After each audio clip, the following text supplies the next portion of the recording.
Okay, let's start. Good evening, and we hope you are having a safe, positive, productive time. Uh, I always like we are living an adventure. Things are being thrown our way unexpectedly, unplanned for. But best of things comes up when things happens unexpected, because now we bring our best out and see how things flows from there. Tonight we're going to be talking about endearing firms, how to become more of a success story, how to build your story, how to write your story during the times of the pandemic, which actually forced us all to go into a norm that is never planned for. Education is one, businesses is another, tourism, our personal lives changed. It doesn't mean that it's the end of times, but it's the end of times of what it was yesterday, for the beginning of something in you today. And this is the critical discussions that we are having today. We're not going to be talking about the challenges, because there is a lot has been talked about. We're going to be talking about what and how really to get out of this successfully, thriving, and uh, like a hero. And that's exactly what we're going to be talking about this evening, the Endearing Firms by Talents of Endearment, which is a sub-brand of Identity Branding Forum.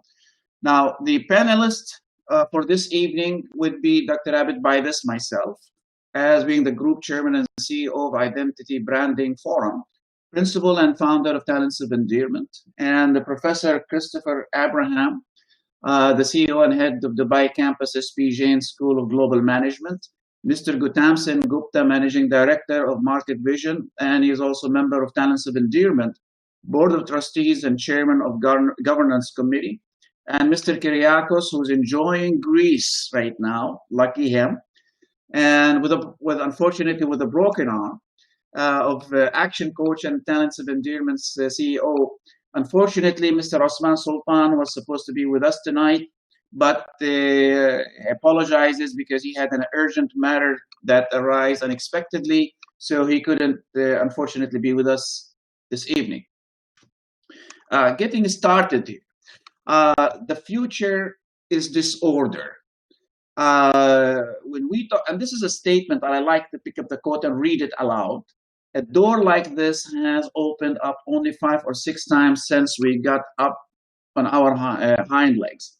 It is the best possible time to be alive, when almost everything you thought you knew is wrong.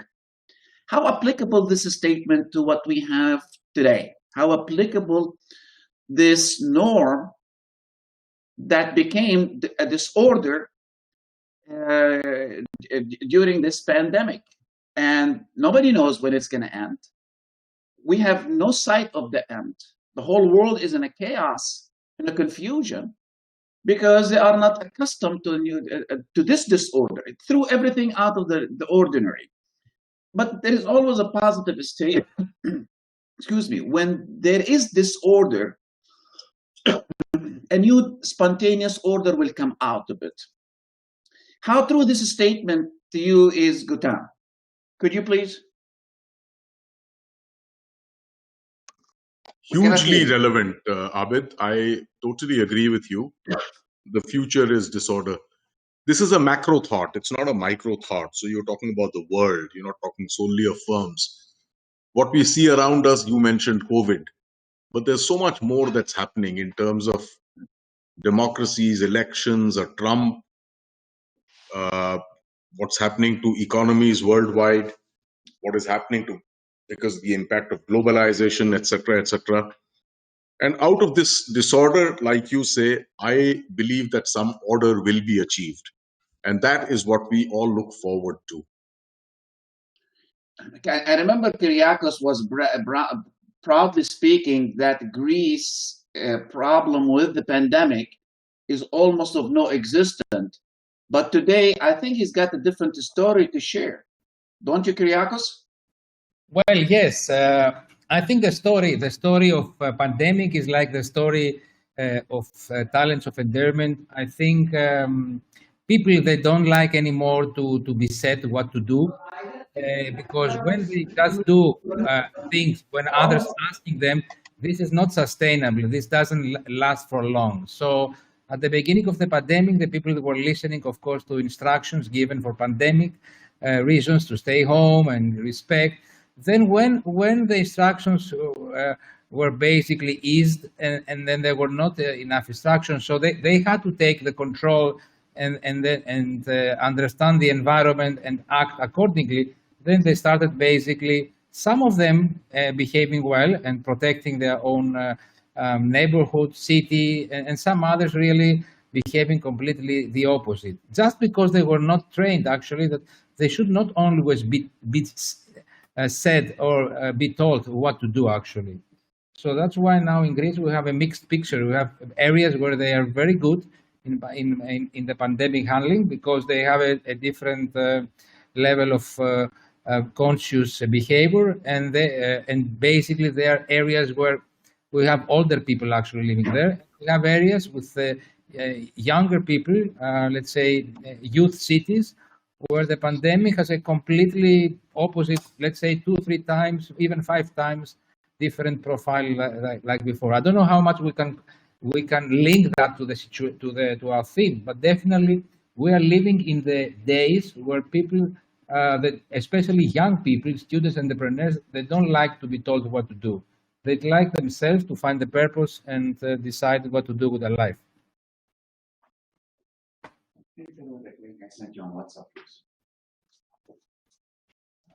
Okay, basically what we have when we talk about a disorder, a lot of people think of it as a negative. And when you look at it, is it negative or is it positive? I think it's more of a positive, because it alerts us to something wrong. When something goes out of order, to the situations we have now, only because there is a faulty systems in place that did not exist to realize this scenario. So this creates an opportunity, doesn't it? Good down? Absolutely. Absolutely. What opportunities do you think that we have today out of this? You know, one thing that I feel is that we will have a new world order in which the styles of government will change. It will be a better system than we have today. It will be a reworked democracy. We will have far more feeling between individuals and different nationals for other people, because you know COVID-19 has been such a leveler and everybody has been badly impacted by it. In order to be able to fight it all together, the world comes together, and it'll bring friendship into relationships across nations. And I see fair number of positives, that will come out of the entropy that we are seeing right now. Okay. Now let's to bring up this into more perspective. How world-class companies profit from passion and purpose. There's a connection between chocolate and passion. It's a sweet. Now, when companies wants to be more, think of it romantic, dynamic, caring, what would be the first thing you would think about that sort of a company? How that could appeal to you? For example, what kind of a companies that you would think more of appealing to you as a professional, to you as a father, to you as a parent, to you as a child? Good down. Abid, that's really a wonderful thought. And no, the thing I'm thinking, everything now that you think about, in some manner or the other, comes back to COVID-19. And I'll tell you a thought that I have on this. Is there's a whole lot of companies around the world that are talking about building a vaccine, and we are all waiting for that vaccine to come. Now, as there are companies in the West, without taking names, which have said that when the vaccine comes, and it may come soon or it may come later, it'll cost $20 a shot. There is one company in India, it's called the Serum Institute of India, and it's based in very close to Mumbai, in Pune. And the managing director of that company was in CNN the other day, and I was listening to that interview. And he said, when the vaccine comes out, Serum Institute will send it out for $2 to $5. Now, that's really something else. It's 10% of the cost that others have talked about. And I know that Serum Institute has been able to send a lot of vaccines in the past for cholera and measles and stuff like that into Africa at very low cost. And we need things like this. There is passion in the process of delivering the vaccine, and there is passion in the desire to have it reach everybody in the world, which you can't do if you're an expensive product. What do you say? Now, Kyriakos, you have been working with a number of multinational companies in your lifetime. What really made you feel passion for those companies?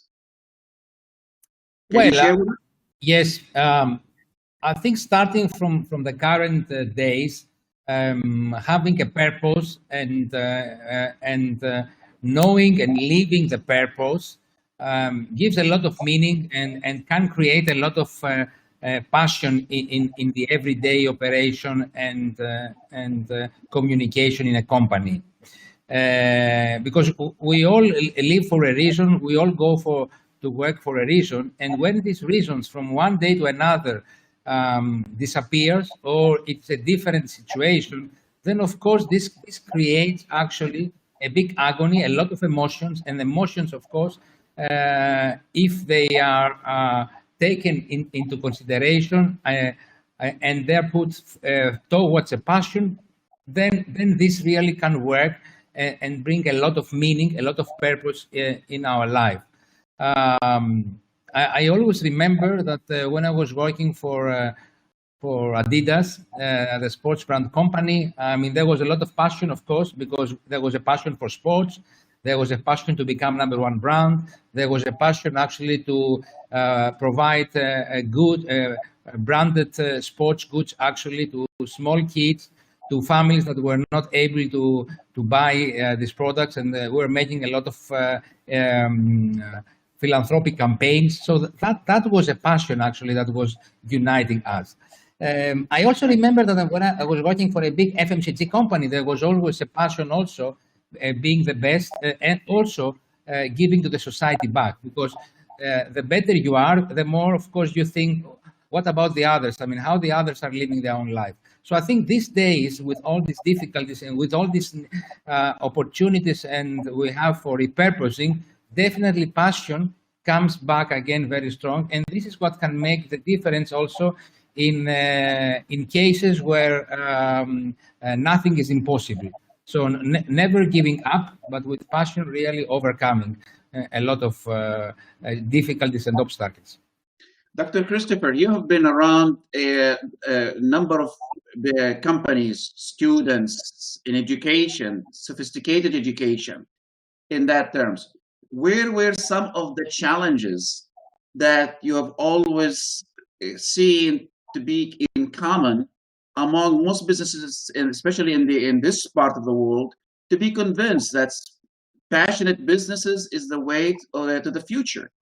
Where are some of the challenges? Why they don't understand that message? Okay. Good evening, everybody, and a very warm welcome to this session. Now, the answer to that is not very simple, but I need to go back in time. This is from the 1960s, and a bunch of economists, some of them even won the Nobel Prize, created a new paradigm. And the paradigm was all about shareholder interests. Now, this was perpetuated by another crazy kind of philosophy, perpetuated by, I would call that person a crazy person, called Ayn Rand. Some of you may have heard about her, Ayn Rand. Now, both of them focused about two very, very wrong things. The Chicago School of Economics spoke about shareholder investment and shareholder returns, which means everything you do in a company, in an organization, would pertain only and only to giving adequate return to the shareholder. And Ayn Rand perpetuated what is called individual achievement over collective, collaborative human potential. Together, they created a whole series of disasters, which finally resulted in multiple organizations going through multiple scandals, which culminated in 2001 with the Enron scandal, the Arthur Andersen scandal, Global Crossing, Parmalat, many such scandals across the world. 2005, a bunch of professors researched on a philosophy which was completely radical and completely different from the conventional shareholder only, greed only focus. In fact, some of you may watch the movie called Wall Street, where the hero, the propagator, would talk about greed is good. Ironically, greed is not good, but that was the message that was coming out from all these villains of the economy. Thankfully, in 2005, 3 professors who were very focused, who were passionate, who were very purposeful, looked at another metric. And that metric was about performance, but the performance was linked to something which we normally don't consider within the ambit of business.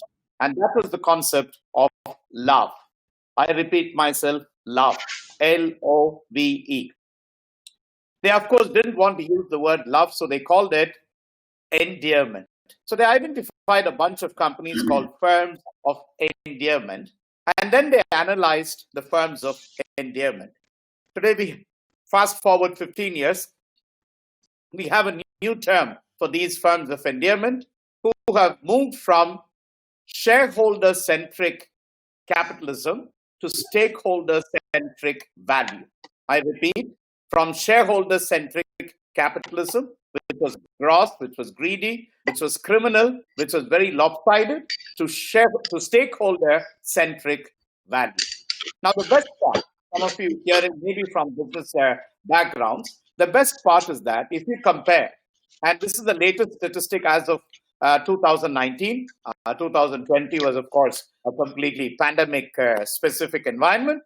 But up to 2019, there are 3 metrics that they used to prove that when you love your stakeholders, and I'll validate who these stakeholders are, when you love these stakeholders, then you outperform the Standard & Poor, the S&P index, which is supposedly the benchmark for top-performing stocks. You outperform the good to great companies. You even outperform ethical companies, and you become right on top. So in case later somebody wants, I can share real-time statistics from 2001 to 2019, how stakeholder-centric companies, which are driven by purpose and passion and not just by profits, actually outperform Standard & Poor, outperform ethical companies, outperform good to great index, and they come right on top.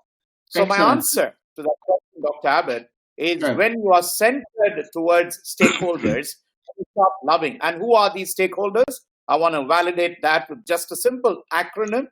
The acronym is called SPIKE. Keep that thought for later in the discussion, because we're going to get to that. Sure, Thank go you. ahead. But before we carry on with this discussion, I want to run a poll. I want to ask you, the attendees, questions. And if you can see on your screen the question, and it's a question, multiple choice, you can pick the question that addresses you. How involved all of your employees in your company's decisions and problem solving? Please share. Very involved, somewhat involved, never involved.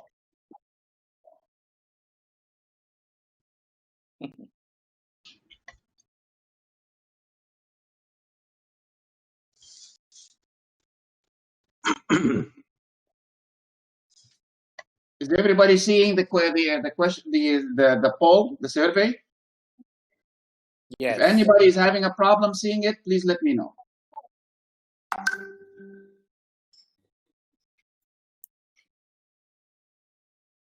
You can all see it?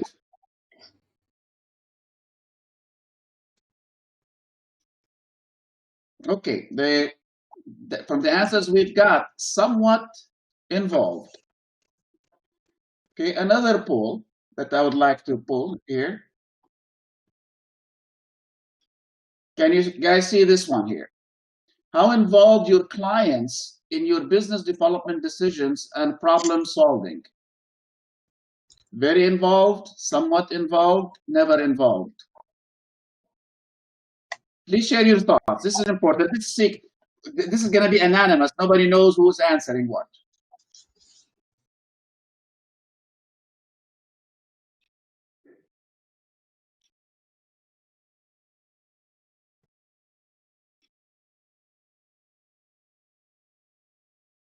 Somewhat involved. Here's another one. How involved is the community in your business development decisions and problem solving?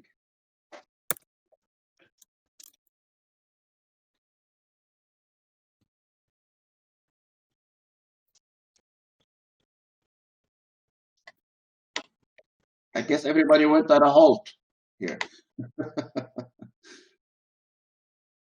It's important to get the feedback of everyone.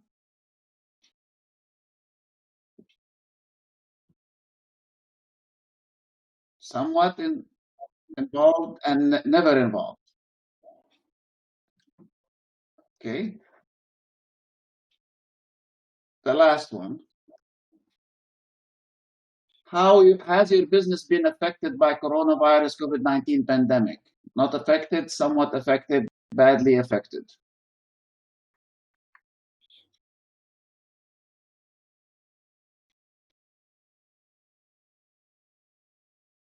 Badly affected.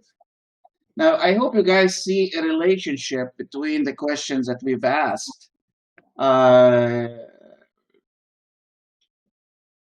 Basically, how much your stakeholders has been involved in your business decisions and problem solving of your business. This is a critical. Let's move ahead. Terms of endearment, which Dr. Christopher just started talking about, they established in 8 ground rules for it, which we see it in front of us. Why did they call it endearments? It's the efforts of these companies to be close to people, to their employees, to be socially radical, and with everybody's interest in line. Now, Gutam, when you start seeing and hearing in terms of the endearment, and you look back on some of the opportunities that you might have missed for not seeing this implemented, what could be some of those models that you would wish could have brought this into picture? Could you give us examples? You see, in large part, I agree with what Chris has said a little while ago. There was this whole thing that came out of Wall Street, backed by economic fundamentals of some nature, which said that the business of business is to look after shareholder interest. And that kind of held people back. It's not as though every company across the world was concentrating only on shareholder value. There was huge work going on the CSR platform, on self-actualization for employees, etc. But the larger proportion of companies, and particularly the companies that we hear of, were involved in this cadence of shareholder value, shareholder value, shareholder value, shareholder value. That, I think, cost the world a lot of anguish. And I think in the last 50 or 60 years until now that the turnaround is beginning, it's impacted people extremely badly. You know, I was just thinking, when we look at the Maslow's hierarchy of needs, for example, and we get to ego, etc., etc., the employee must equally have his Maslow's hierarchy of needs taken care of. But it doesn't end there, you know. a lot of people feel that salary is all that comes out of a job. That's not true. Because a lot of, again, like Christopher has done, I've been reading a lot of economic research. And it says that when people lose their jobs, and the most relevant right now is the large number of blue-collar jobs lost in the Midwest in the US, which is creating such a issue for us in American elections. Now, if you were to give those people the $100 per day or $200 per day or $300 per day or $400 per day that they were earning, would they be satisfied? The reality is no. And that's been proven through randomized trials that have been conducted by the recent economic Nobel laureates, Esther Duflo and Abhijit Banerjee. People don't look at a job solely from the perspective of the salary that they're earning. People look at a job as something that gives them their dignity, their social status, their standing in society. And so it's not just a question of money, it's a question of the whole package of benefits that comes. Now you look at self-actualization. The single most important example that comes to my mind is what happened with the Bombay-Mumbai terrorist attack in November of 2008. One of the biggest sufferers in that episode was the Taj Mahal Hotel in Bombay. And do you know that of about 30 people that died in the Taj Mahal Hotel, Bombay, 11 were staff, 11 were employees. Just under 20 were guests. And they were able to get out about 1,200 guests. Now, what do they do? What do these kids do, these employees? They actually helped the guest hide. And then when the time was okay, to actually take them out through routes that the terrorists would not be familiar with. Now, why did they do that? And by the way, I'm an ex-employee of that company, and there are people who died who I know personally. And so I know this to be entirely true. And of course, there's now a HBR, Harvard Business Review article on this also, the ordinary heroes of the Taj. Now, the point is these 11 kids that died doing something which no human resource manual or no training system in the HR department teaches you to do. No HR system teaches you that. HR systems teach you how to improve your work, how to improve your customer's experience, etc., etc. It doesn't teach you to die for your guest. Now, this is taking your job to a level which goes way beyond the call of duty. And what can that be? That can only be the culture of an organization which you imbue, which somehow gets into your heart, into your bloodstream, etc. And that is your self-actualization. Now, when that happens with an employee, do you think that employee will ever leave you? Do you think that employee will ever do damage to your organization? Do you think your employee will ever do damage to your brand? And that, to my mind, is what it's all about. That's what a firm of Endearment must achieve, must be able to look to achieve over time. Let's stop at the word you said, the culture. Kyriakos, you've worked with international companies. You have been working with the different government agencies and that. How do you really believe they have the culture of endearment at all? And if so, what are they doing to maintain it? We all know that culture is stronger than a strategy, and we all know that culture can motivate and can really create a way of behaving, a purpose in a professional life that can really help companies create disruptions and grow through disruptions, and not expecting external disruption actually to become a reason for change.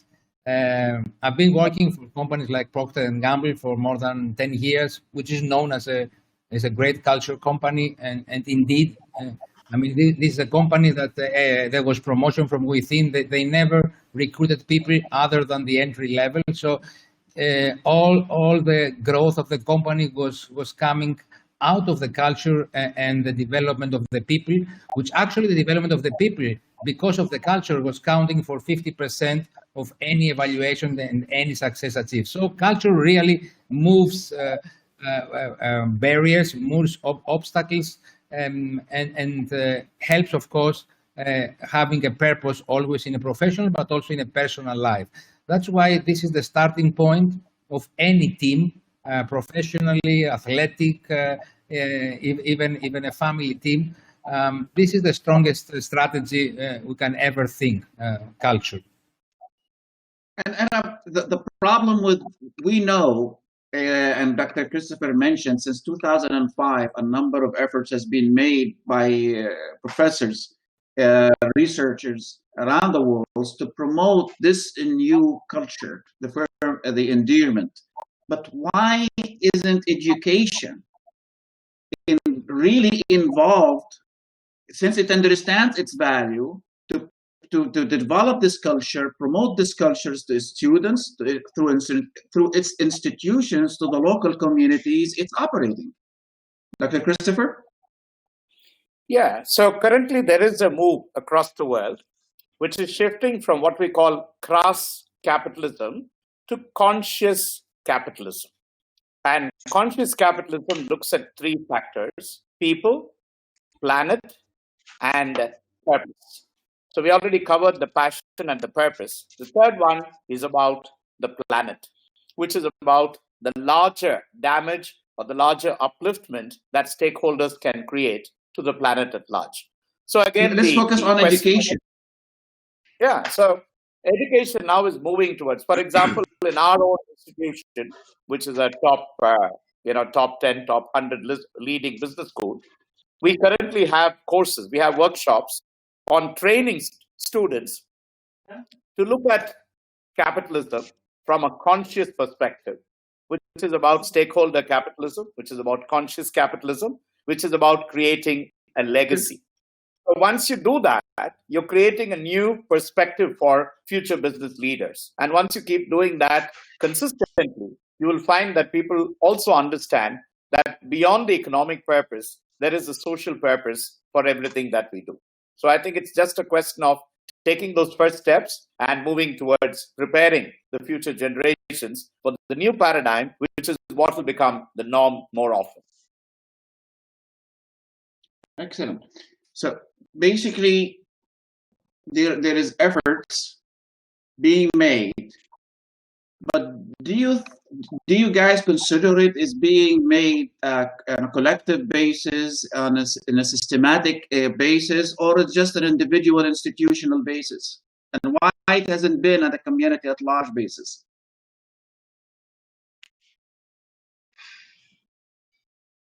Anyone could take that question. As I said, today it's a movement, and there are chapters across the world which are talking about how do you create this new kind of mindset among people to look at it. There are many companies, just so that all of us are aware, the firms of endearment research started in the US, moved on to Europe.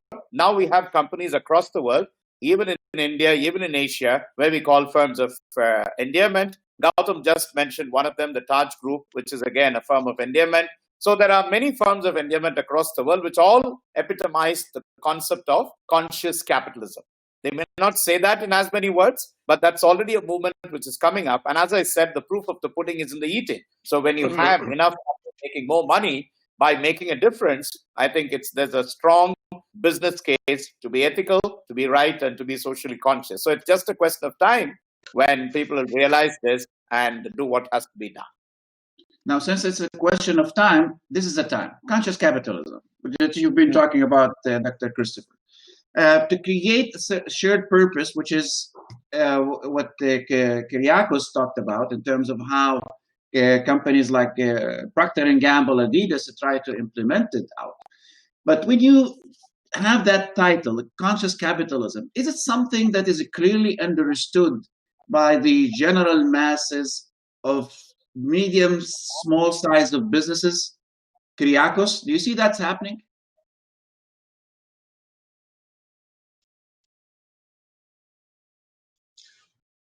Kyriakos may not be here for the moment. Let me No. just Go ahead, let me that's just that. go Go ahead, Gautam. You got it. Yeah. on that.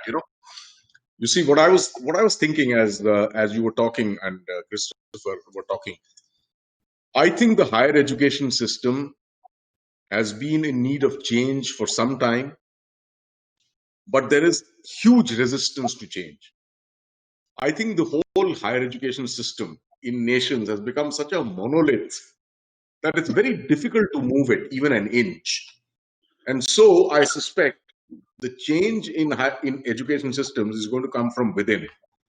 I look at a lot of young children now in the age bracket between 20 and 30, who are college educated in some of the nicest, most well-known universities in the world, the Harvards, the Yales, etc., who have been given jobs or been selected for jobs by organizations like, let's say, Goldman Sachs, etc., which are well known to be among the best payers in the world.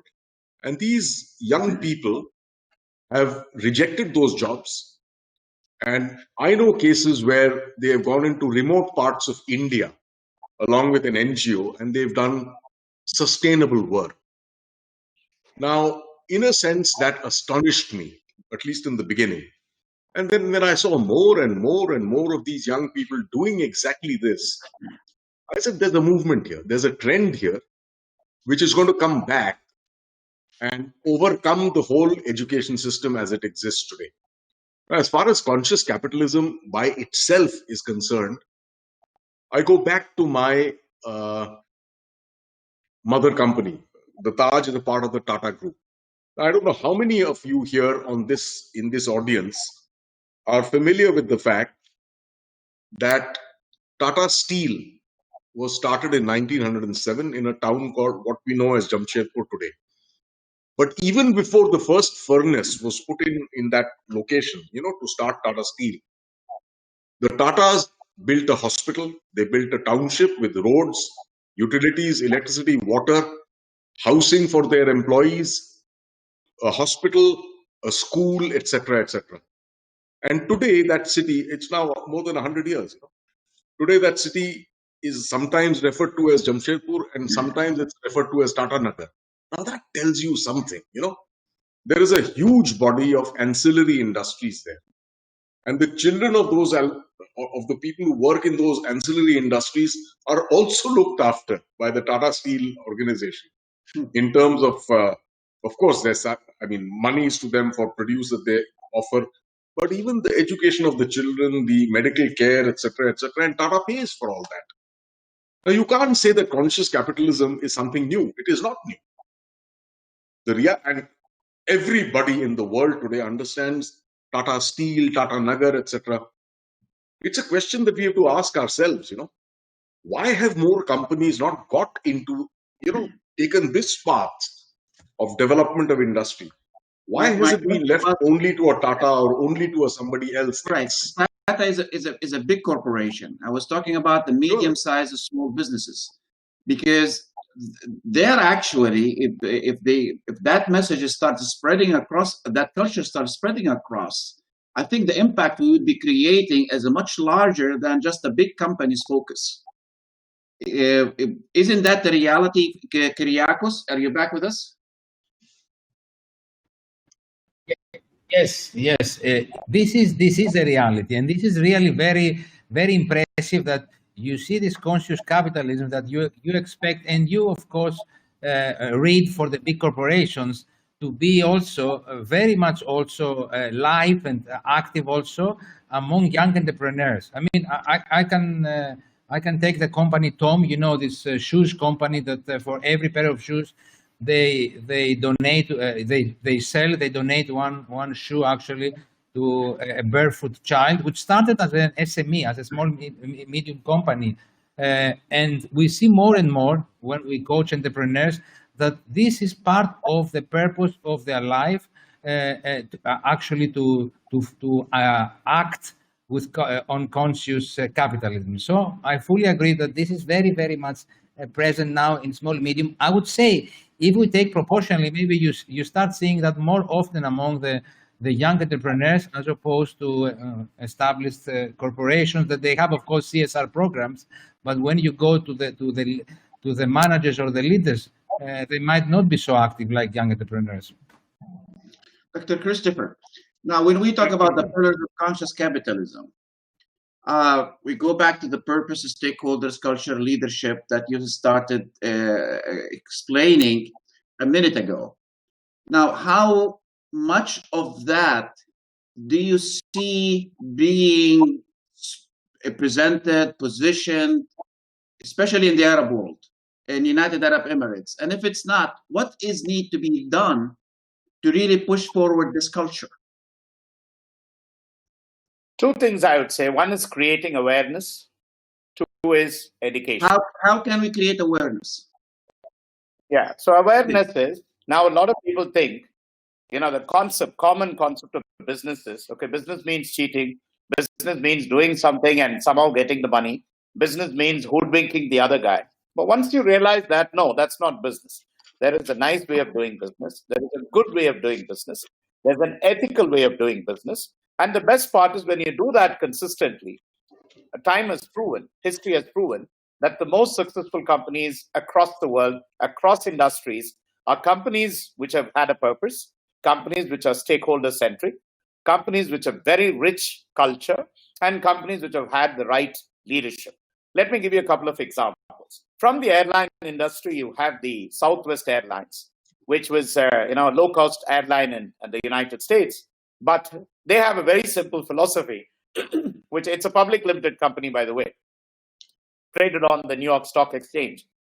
And they talk about love, loving their customers, loving their employees, loving their shareholders, and even the stock market ticker is LUV. So everything focuses around. So you create a concept, you create awareness, you create the culture, you keep educating the people, then that passes out. And there are many other companies that look at that and say, hey, Southwest is extremely successful, extremely profitable.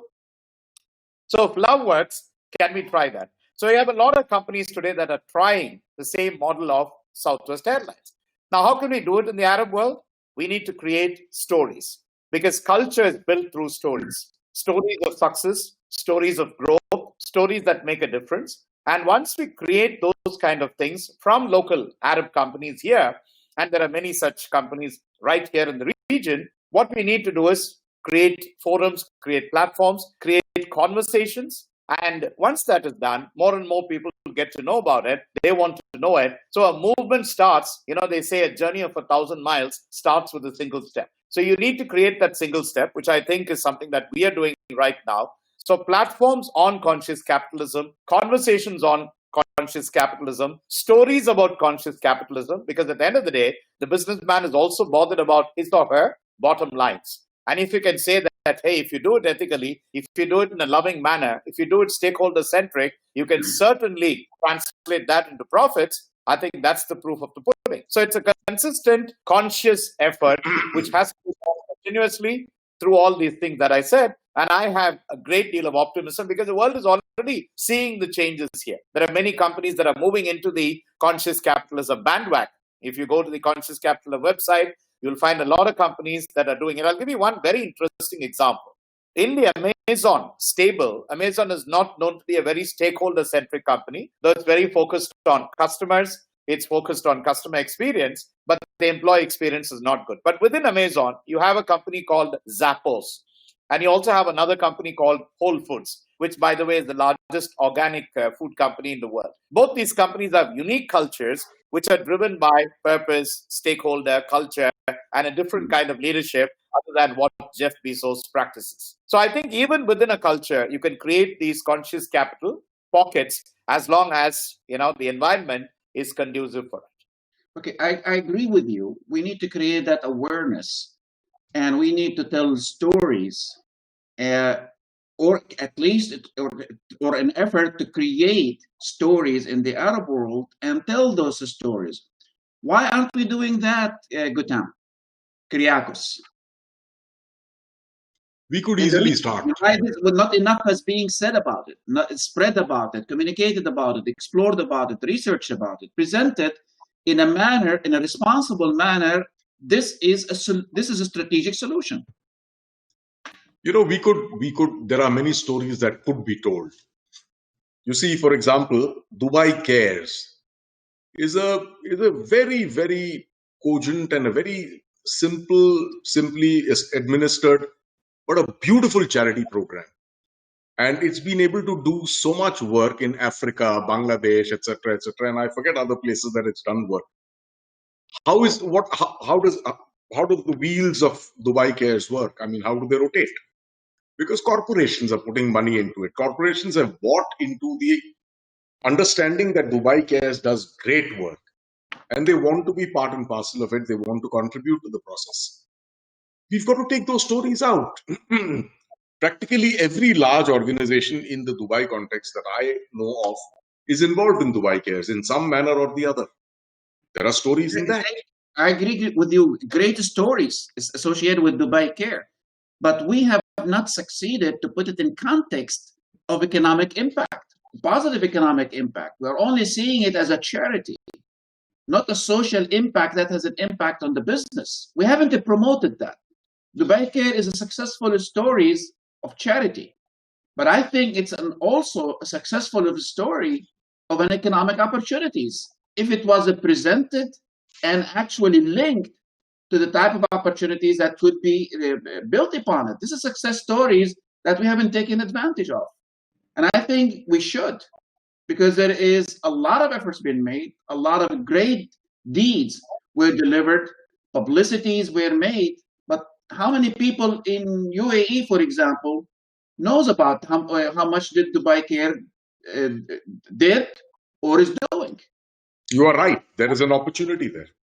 Businesses don't know. If people knew, businesses don't know. I mean, businesses are making no effort to understand really the economic value or the economic opportunities associated with a major charity like Dubai Care, a major charity like, for example, the Red Cross of the UAE or some other organizations around the world. How can we get them to do that, Kyriakos? Well, I think it's very crucial when we're talking about these stories to really recognize, reward, and promote actually these stories, because leadership is all about acting, it's not about theories. So we need really to see all these examples coming alive and also known and create awareness actually for all these examples around the community. You know, a lot of things are happening, but they are not promoted, they are not said. So this is not helping also to inspire others as well to follow this stories out there. So I think there's a great opportunity actually by promoting all these stories in a context, because I agree with you, in today's world where things are changing so fast and KPIs and parameters and everything is changing, we need to make sure that there's always a context what gives also a meaning and a purpose on what we're doing, because we can do different things. As long as it is in a context, then this will have an impact actually. In fact, adding to what Kyriakos just said and what he said a little earlier, I am also familiar with SMEs that are doing good work, you know, from a conscious capitalism point of view, the way they treat suppliers, etc., etc. Now that is the SME sector. We've just spoken about Dubai Cares, and you can't get bigger than that in terms of the monies that are distributed, etc. So there are stories actually in the UAE context.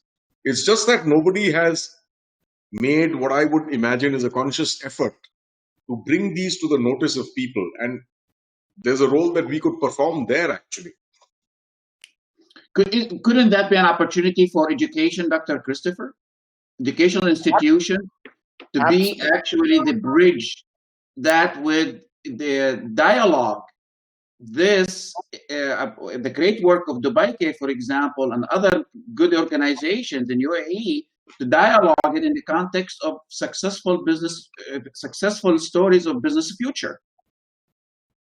See, one of the things that academic institutions, not just our own, but a community of academic institutions should start, is this conversation around conscious capitalism. Well, you can start with a few business schools in this region. We'll start talking about it. We can set up a common community, probably a common center for conscious capitalism. Then professors can start researching. Like what we're now looking at is one or two examples from the regional context, but I'm sure there are many more once we start digging deep enough. And especially in this pandemic time, one of the starting points could be, how have companies reacted in this current pandemic situation? I'll give you an American example, and then I'll go back to our own institution's example. So the pandemic has hit industries across the world. Two very, very respected, very valuable companies reacted to the pandemic in this way. One was Uber and the other was Airbnb. Both of them went through very tough challenges. When Uber had to terminate its people, it called them in the morning through a Zoom meeting and then told them over the Zoom, 400 plus of you have been fired or have been terminated. And that was the end of it. While Brian Chesky from Airbnb also had to take that very difficult decision. And what he did was he wrote a very emotional letter. The letter is available on internet. So those of you who want to have a look at it, please have a look at it. It's a beautiful letter where he prepared the people. And he said how he was pained to take this huge decision about laying off people. So there was a huge emotional connect. The decision was the same, but the approach was different. And today we're raving about Brian Chesky, and we are feeling very upset with the way Uber handled it. Now let me come to our own institution's decision. We have about 500 people, around 500, little less than 500 people across our campuses. So when March, April came across, there was this huge challenge. What are we supposed to be doing? All of us were paranoid. We were worried. And we said, what's going to happen? And then we took a call, right? Can we conscientiously look at cutting down costs without cutting people? Well, the senior management agreed to it. So some of us decided, okay, we'll take our pay. We said there's going to be a huge savings in terms of our travel, our business class travel, hotels, so on and so forth. So let's look at all that and ensure that not a single employee gets terminated. Fast forward September 2020, I can with all humility, I can tell you that not a single person has been terminated. So now look at the culture that you're creating. You're creating a bonhomie, you're creating camaraderie, you're creating love among your people. And believe me, when that decision was made and when our president announced it on a town hall where almost 90% attendance was there across the campuses, everybody not only thanked God, they also thanked the president and said, let's now give our best. And if you look at our performance from April, May till date, we have all peaked in our performance. KPIs have gone over the roof and our numbers are going over the roof. So I think there's a strong case for taking care of people. The law of, you spoke about inclusion. You spoke about engagement in those 4 poles. So with the moment you take care of people, the law of human reciprocity kicks in. People would love to give back. And that, I think, we have to build that. So I go in a long answer, but I think that's the story these are the stories we need to create. You see, the beauty, we have a great opportunities right under our nose, right before our eyes. But yet, we are hearing everybody is crying and no efforts to really pursue that. And I see some of the people in our audiences we have associations, we have chambers that instead of laying back, waiting for a miracle to happen, and I think there is a great opportunity for educational institutions to take your model, what you just did at SPJ, for example, and go out to chambers, go out to small businesses, medium enterprise businesses, and say, guys, if we can do this on a small scale internally, let's explore how we can go this externally, where we create those linkages of opportunities. For example, Dubai Care, what they do is a great channels to open markets. They have markets. Kentucky, for example, Kentucky Fried Chicken in the United States, when they sponsored a charity organization that provides children with backpacks to schools. When they did this, the purpose basically, yes, they supported the charity, but to enter homes, to enter markets. Businesses need to start really thinking out of the box or throw the box away. We really need to start thinking in terms of who's got the market. Charity organizations are the biggest suppliers of markets, demands, and to buy cables all over the world internally. A lot of those charities, but most businesses are totally disoriented, detached from those opportunities. Chambers of commerce are detached from those opportunities, and I see this all over the world, not just in UAE or in the Arab world. And that's where we see the conscious capitalism basically is stop focusing on your bottom line to start focusing in terms of what really could impact, what kind of social impact is out there that could actually enhance the current status of your bottom line today. Isn't that the way it should be? Dr. Christopher? I see, absolutely. Because the way forward is once we understand this, that there is reality in it, that there is genuine results that can come out of this model, we have to get this message out. Maybe it's through public relations. So when I say creating awareness, creating stories, creating communication, what about a series of PR articles? Some of us can write about it in the local press. So we start publishing this in various magazines, various media, social media, and we start promoting it. More and more people start seeing this. There's already, as I said, there's a Center for Conscious Capitalism, which is based out of the US. We can connect with them, create a Middle East chapter. So I think there are many ways by which this can. The good thing is that we are starting a conversation today. Now, if we could take this conversation forward and look at how we can train more people towards this ethical, conscious way of doing business, I'm sure it will create a remarkable, paradigms in the future. And this is the effort that we're trying to make Gutam also, is to create a dialogue, a transparent, forward-thinking dialogue that actually could take us ahead. Where do you think that next step, Gutam, could be?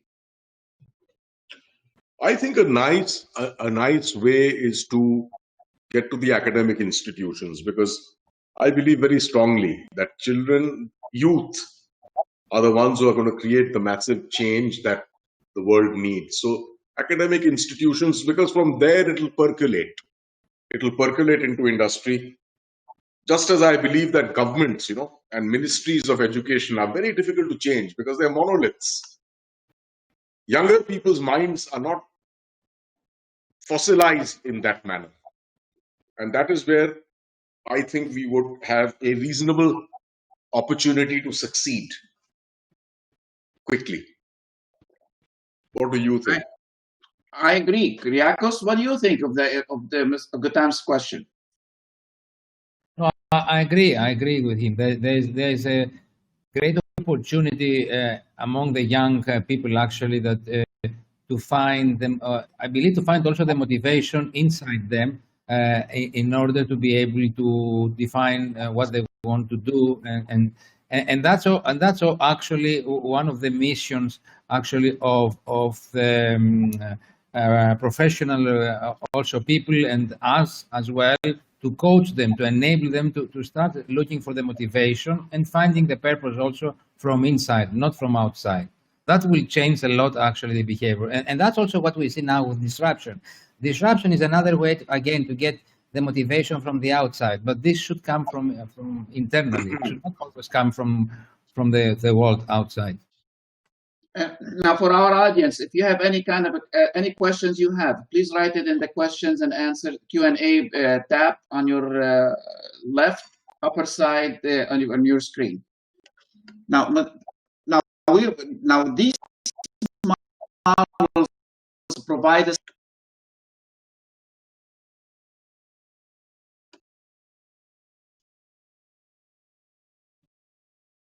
actually sustainable business, and I agree with opportunities, but this philosophy, it takes a mindset change. It takes somebody to believe in the unseen. Okay, just like in magic. There is a story I used to tell people in conferences.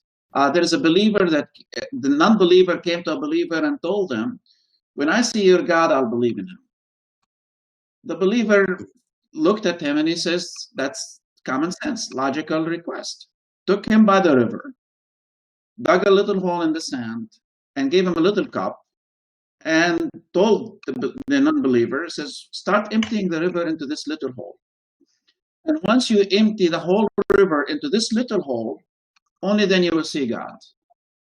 The non-believer looked at him and he says, you got to be crazy. How do you expect me to fit the whole river into this little hole? Then the believer looked at him and he says, then how do you expect to fit the glory of God into your own little vision? You see, most people right now today, mindset is a limited vision. Don't you agree? Gautam, Kyriakos, Christopher? Of course. Sure.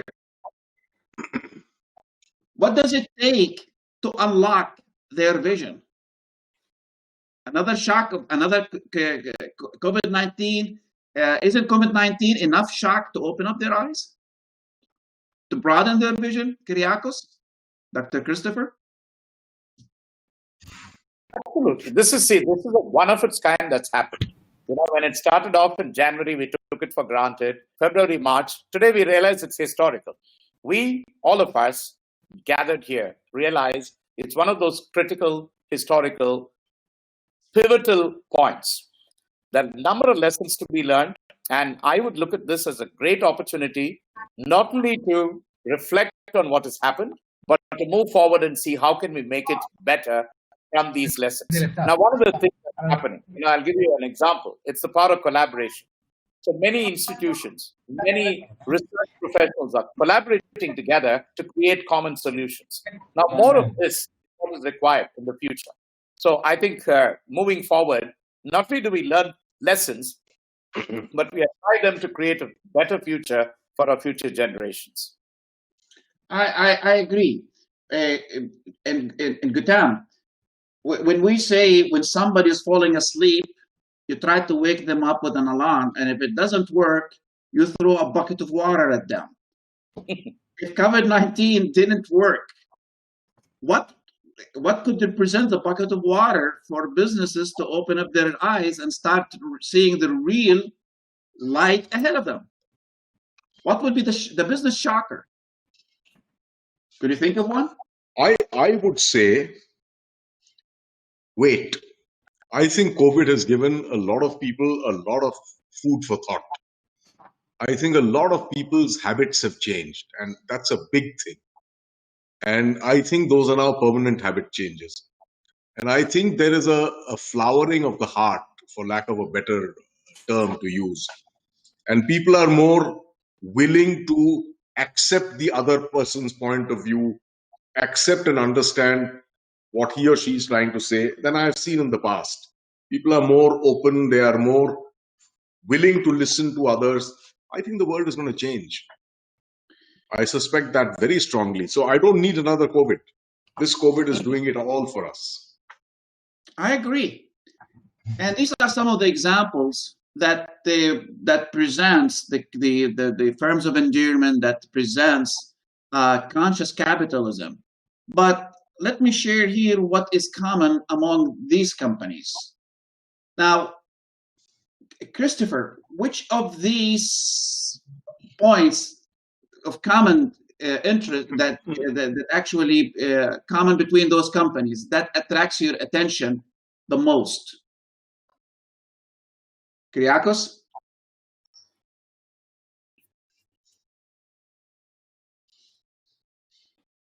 I mean, all of them. If you look at it, see, the most important thing is genuineness, authenticity. One of the things that has come out of conscious capitalism is another word called tactile. T-A-C-T-I-L-E. Tactile stands for trust, authenticity, care. That's T-A-C-T, which is again transformation. Okay. Then I stands for intimacy with stakeholders. L stands for love, and then E stands for engagement.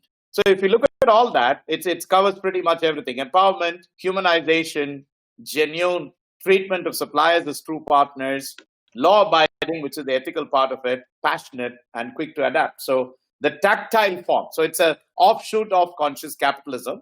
So we need to prescribe to that. More and more companies are doing that. Gautam, which of these common points that attracts your attention the most?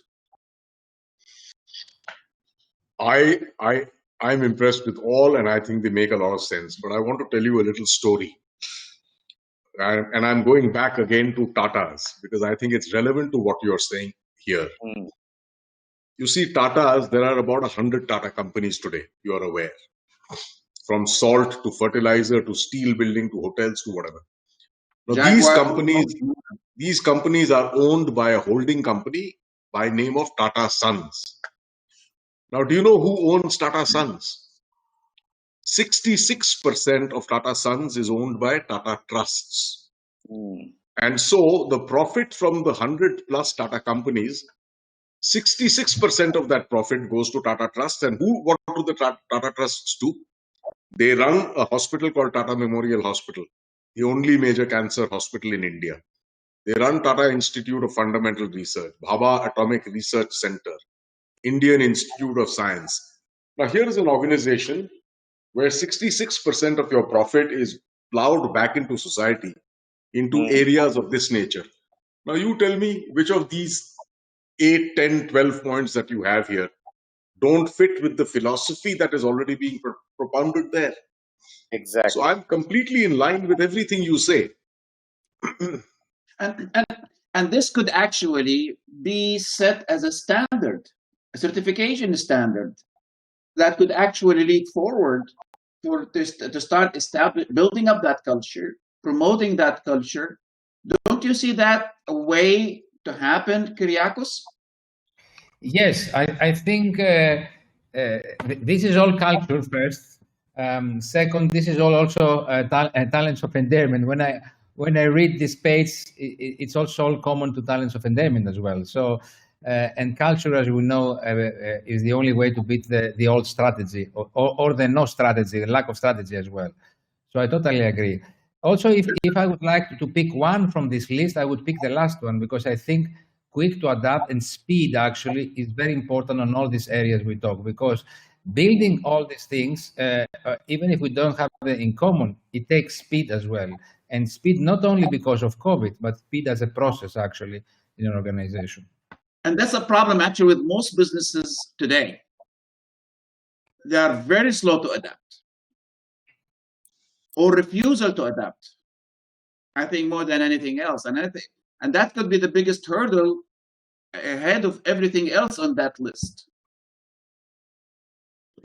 And what's unique for the out of that outcome basically is these two narratives, which I like them in that summary. Marketing cost is lower than the competition, yet customer satisfaction and retention is much better, including struggling times. Employee turnover is far lower than that of competitors. But here's a ticker. Big companies have money and resources. How could the startups and struggling businesses do it? And I think this question, this sentiment, is in the mind of every business person that you could talk to today and tells you, we have no resources, we have no money. Isn't that true?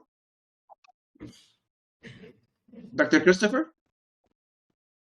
See, money has very little to do with it. It's more a mindset thing. And I'll, again, validate this with the research. So mindset today is one of the key drivers for organizational success.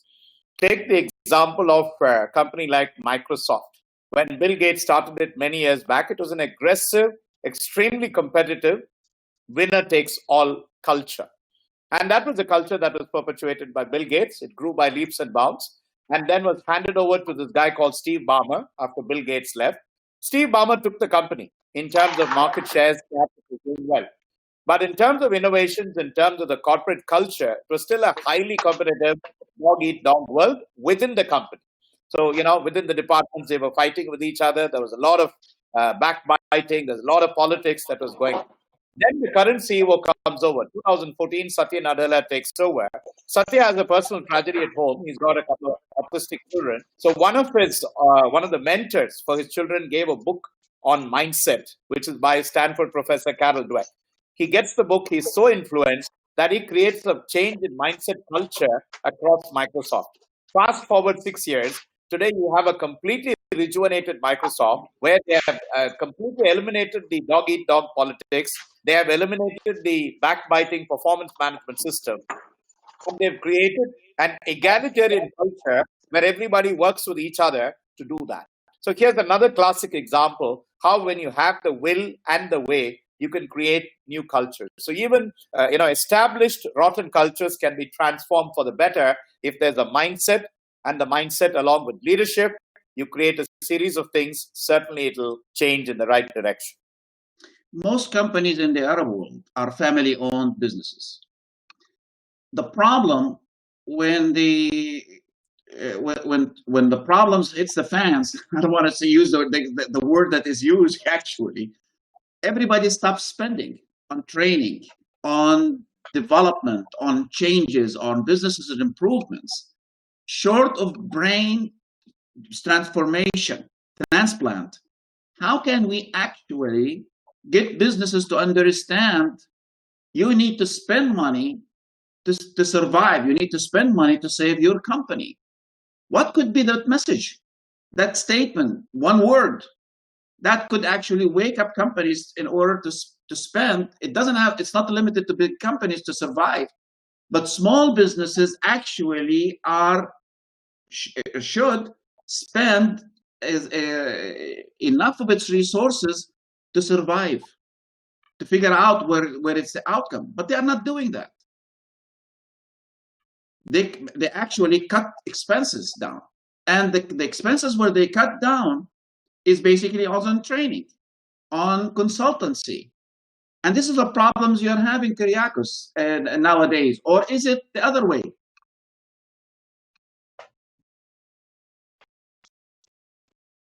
Kyriakos? Gutam? You see, Abid, it's a fact of life that when business is down, across the world, the two things that are impacted immediately, where companies cut costs, whether big or small company, are number one, advertising, and number two, training.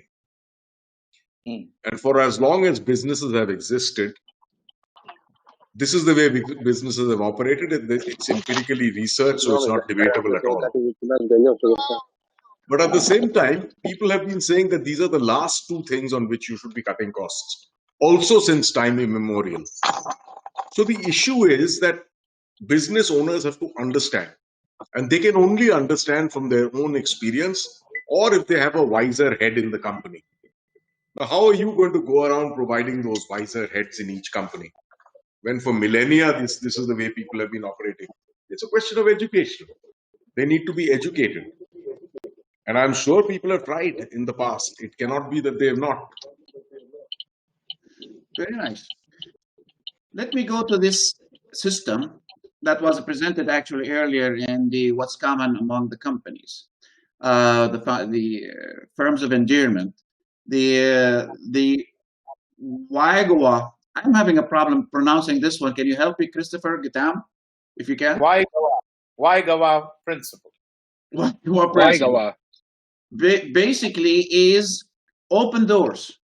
When there is a problem, open doors and start listening to everybody in your organization. But imagine if you expanded this system, instead of just focusing on everybody in your organization, going back to our polls that we presented to you guys, and start actually listening to your customers, to the community out there, to the educational institutions in your area out there to gather their input. Wouldn't that create an impact? And what kind of an impact that could hit you first, and where first? Dr. Christopher? See, in 1992, IBM had its top year, 1991 to be more precise, highest sales, highest profits. 1993, they were on the brink of disaster. They were almost bankrupt. So a guy from outside is brought in. His name is Louis Gerstner. And Louis Gerstner had nothing to do with computers, IT, but he was a long-serving customer of IBM. And what he realized was IBM had lost touch with its customers.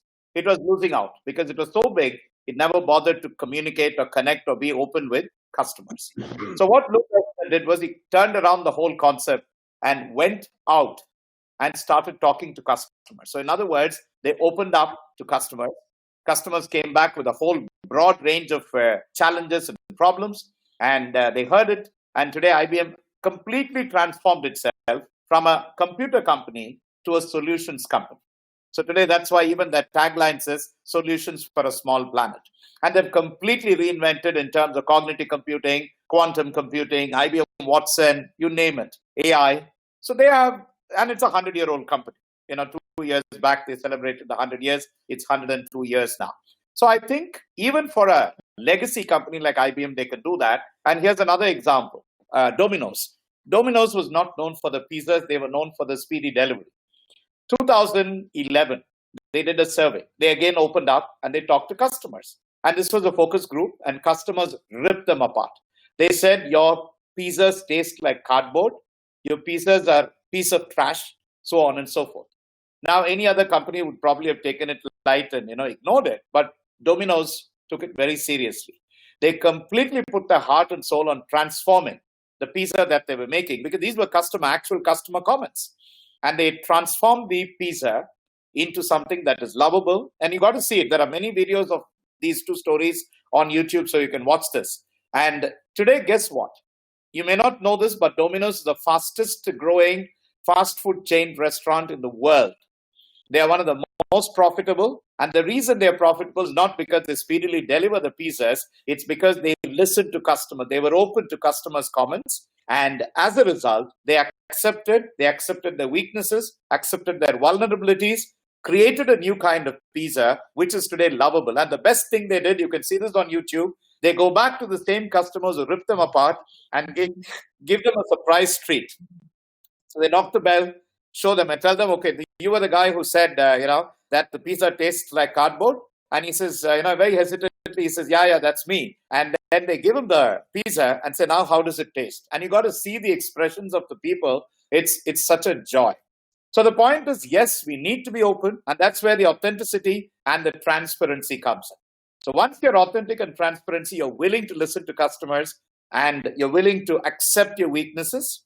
I think that's the way to go. And that's the 21st century business model. Gautam, you would like to add to that? Not really. Chris says it so nicely. Super. Now, what we have done at Identity Branding Forum is we worked our brains out. Is since this culture exists out there, but it's not widely spread. And a lot of companies, especially small companies, think it's too expensive. So what do we do to actually start helping to create that culture? We develop what's called talents of endearment. And what was aiming basically is to create a culture at an individual level, all the way up to the corporate level, to the community level, where people start understanding your passion for humanity is your way for your business to thrive. And that's the only way this is going to happen.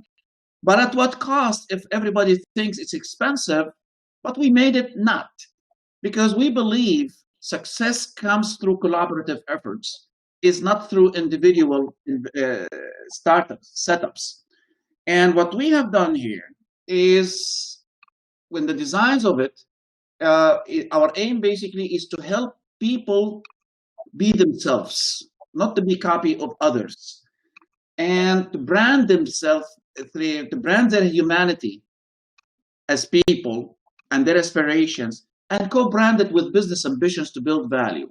This is what we've been talking about in terms of, for example, Dubai Care and businesses in the area that could co-brand to create an economic advantage and economic opportunities. Today, if you tell a business or a wealthy person to provide a charity, they'll tell you, times are tough, not interested. But if that person, in context of their business benefits and advantage, to start thinking, hey, maybe it's time to start looking in different ways and different approaches. But in terms of the talents of endearments and the approach, how do you foresee, Gautam, this culture could actually help to bring what firms of endearments principles, conscious capitalism principles to the small person. Could that be the value being sought out? You see, I see a huge opportunity for personally branding employees.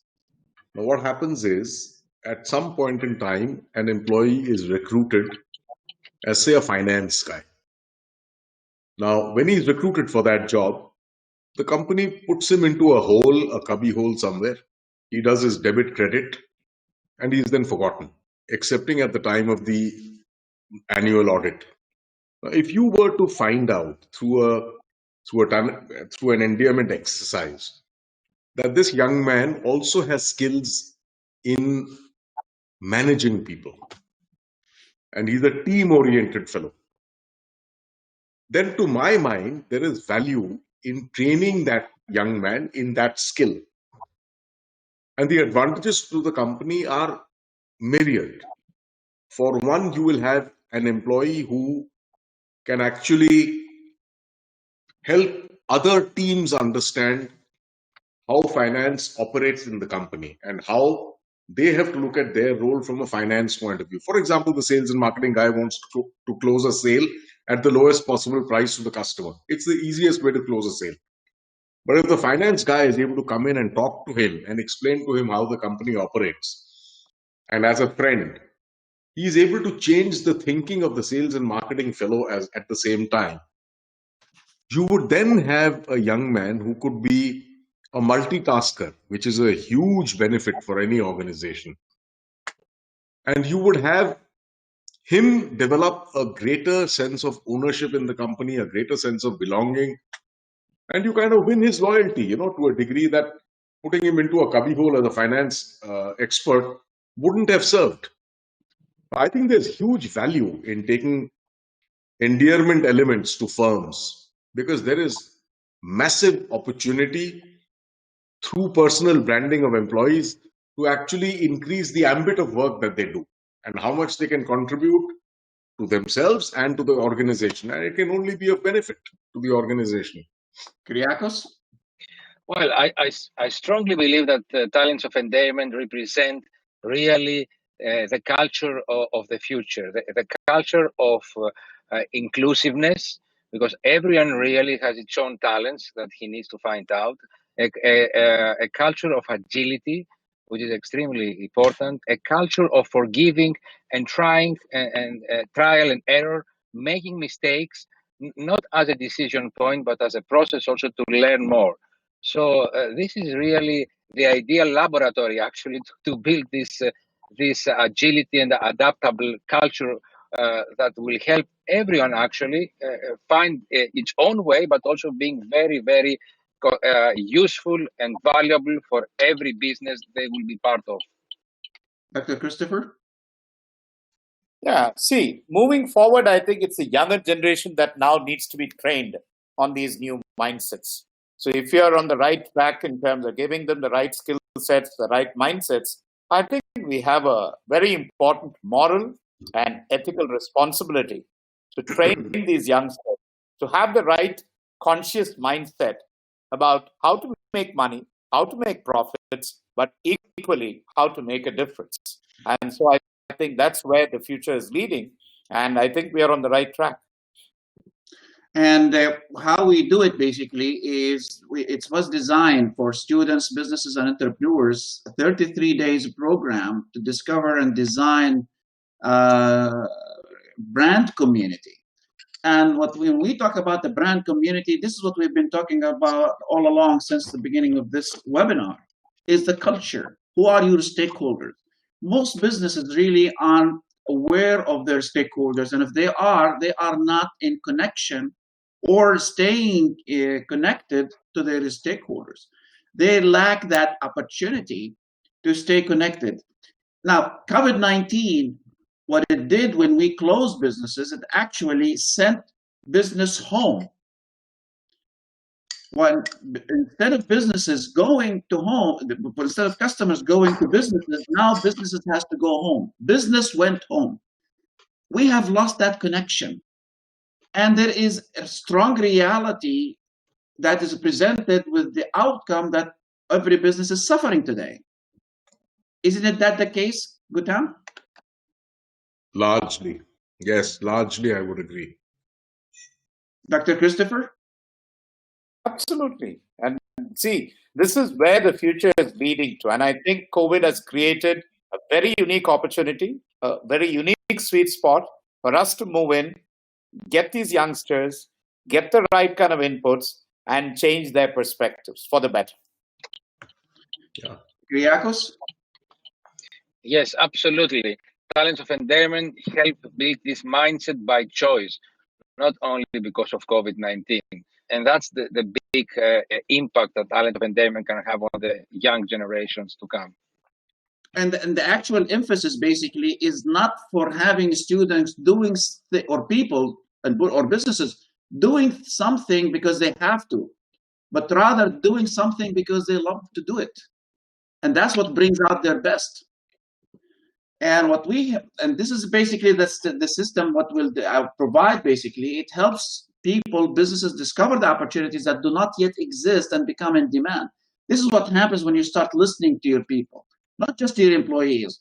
In the 4-question poll that we asked, how involved your employees are, how involved your customers are, how involved your community in your business decisions and solutions developments, how involved your schools, how involved students. Years ago, a friend of mine, is a consultant to designer fashion house designers out in Europe. He also say when they want to come up with the crazy ideas, innovative ideas, things that really flashes out, they used to go to children, bullies, homeless people that really has crazy ideas of how to want to change the world and design it and bring it out. That's how we start seeing those crazy fashions and the things that may not be appealing to us, but it's appealing to the masses of today's generation and the future generations. How are we going to get to see people ahead of their time for our businesses to develop and be ready for that future of work? How to create relevance and be relevant to everything. Students being relevant in their education. How could, for example, how could a company become relevant to society of our time? No magic answer is there, Dr. Christopher? Or there is? Come again? How could a company become relevant to society today? By constantly doing good. It's as simple as that. They have to be consciously good and consciously keep doing good. Otherwise, I'll also tell you the other dimension of it. Let me give you the negative perspective. What happens if you don't do the right things consistently? They could get wiped out of the tarmac because of this openness and because of the social connectedness. Today, you can easily find out whether the company is doing right or wrong. I mean, very recently, 2 weeks back, some of you may have heard about the FENSEM disaster that is hitting the banking systems in UK and Europe. And you find so-called big banks have been, conduits for terrorism money. So these things come out, and then you have a very, negative perception about the company. So companies, I think, again, need to be very consciously aware that they have to do the right thing consistently and continuously. And I believe, I have a youngster at home. I deal with youngsters in college.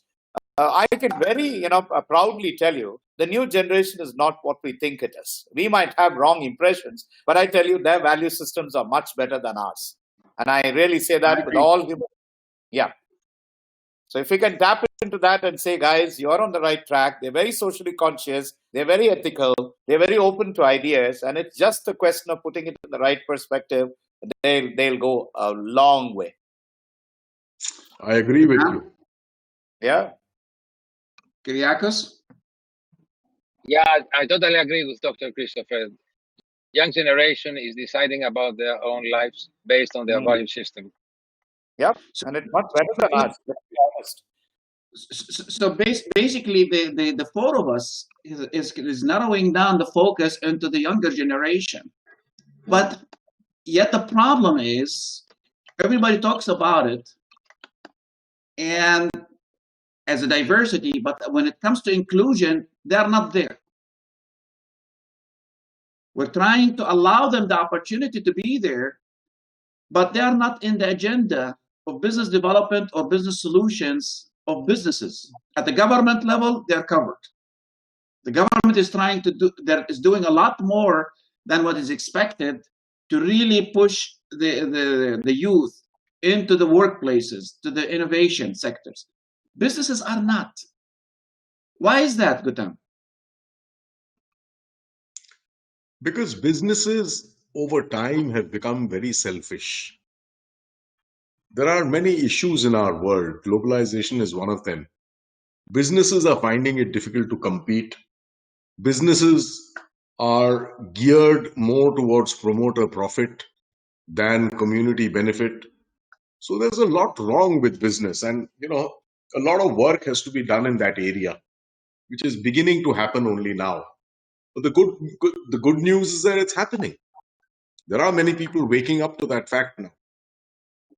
At the government level, it's happening because the government realizes wisely, maturely, this should happen, but it's not happening at the business levels. So what kind of programs, what kind of activities that should be out there to bring business leaderships, business decision makers into game? Kyriakos?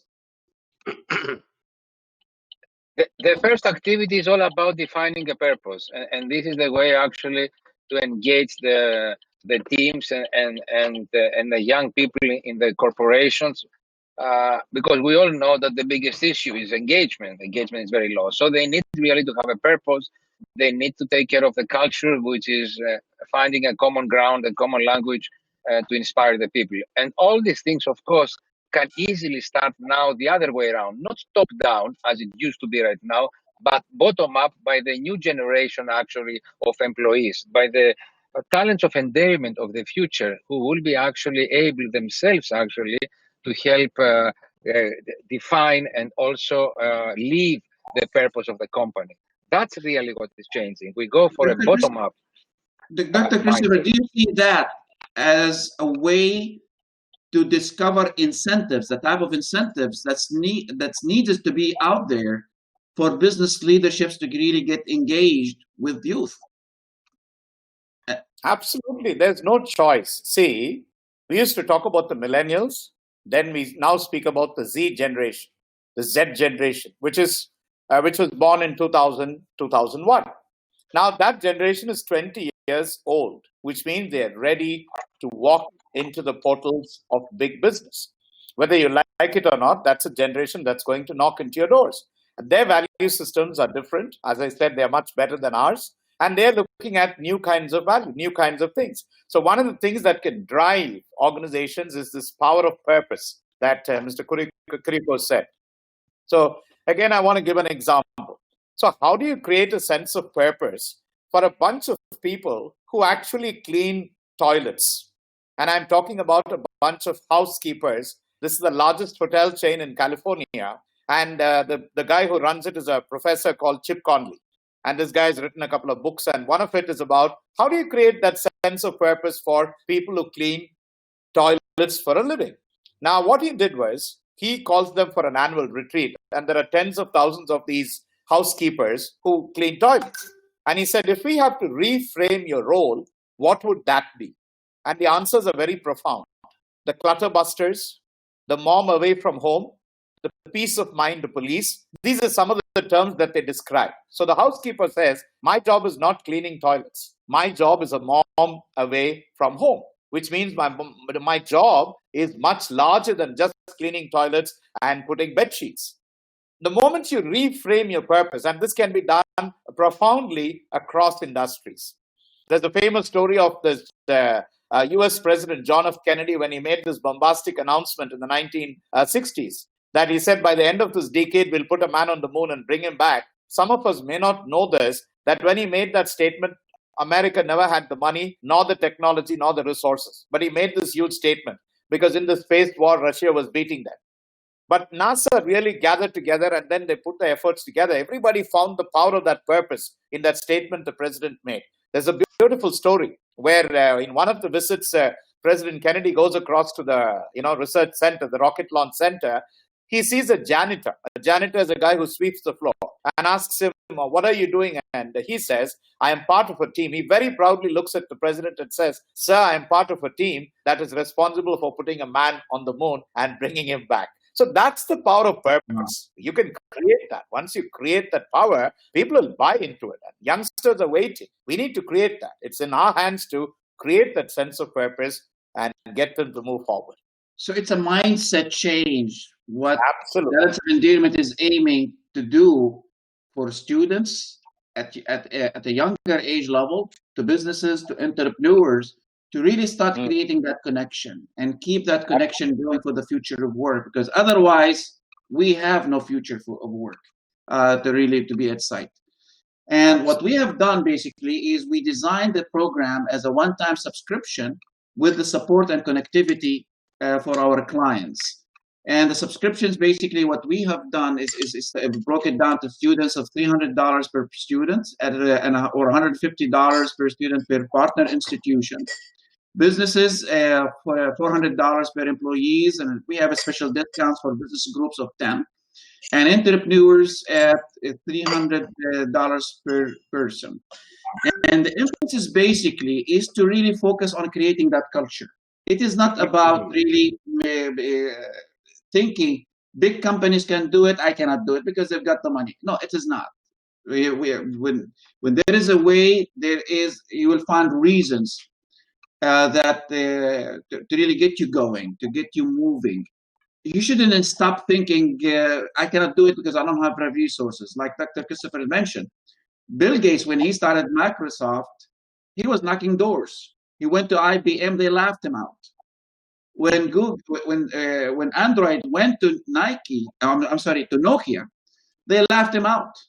He went to Google and started that successful phone system that is now in every phone in the world. Our thinking, of Talents of Endearments basically is to create that mindset. Don't stop or ridicule an idea, but open up, start listening, especially to younger generations, to the youth, to discover the real opportunities that you haven't been thinking of. And you're a decision maker, you're lucky, but open the door, start listening to others, go out of your office, go out, listen to your employees, listen to your clients, to your community. But Talents of Endearment minimized all of the efforts to a conclusive of 33 days to help businesses, people, students to be connected. And that's a future of what we are aiming to accomplish for everyone. Gutam, would you like to add something to this? I think we have a wonderful program that has huge potential to impact the lives of youth. I think that the simplest way for me to understand and therefore explain is, let's say I am a civil engineer, student of civil engineering. Now I've learned my civil engineering, and a company comes to campus and says, we are trying to recruit civil engineers for our company. And they interview me. And after 2 minutes, let's say the interviewer determines that this young man understands civil engineering. Now, is he going to hire me? The fact is no. The reality is no. Because when he understands that I have the ability to hold a civil engineering job, he's only satisfied to the extent of 20% of what he needs to know about me. Now he needs to know, am I a leader or am I a follower? Am I a team person? Will I get along with peers? Will I get along with superiors? Will I get along with people below me? Will I be able to live and work happily in a factory environment, which is not in the center of town?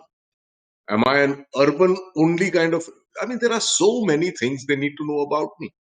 And that's the other 80% which will determine A, if I am to get this job, and B, more importantly, will I be able to retain this job and continue and make a career for myself? And so, when Talents of Endearment helps me as a young man understand that this is my personal brand, that I am a friendly fellow, let's say, who can operate teams, it tells me something about what I can do with my life. And that is not something that college is teaching me. So I see great value in this, Abid. I see great value. Dr. Christopher, this recording of this session is going to go to 900,000 students. What message would you have for them?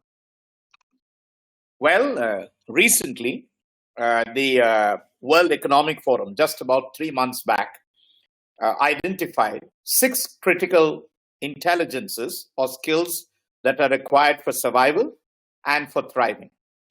The first skill they called as contextual intelligence, which is the ability to make sense of what's happening around us and then not panicking, but looking at it from a practical perspective to prepare ourselves for an uncertain world.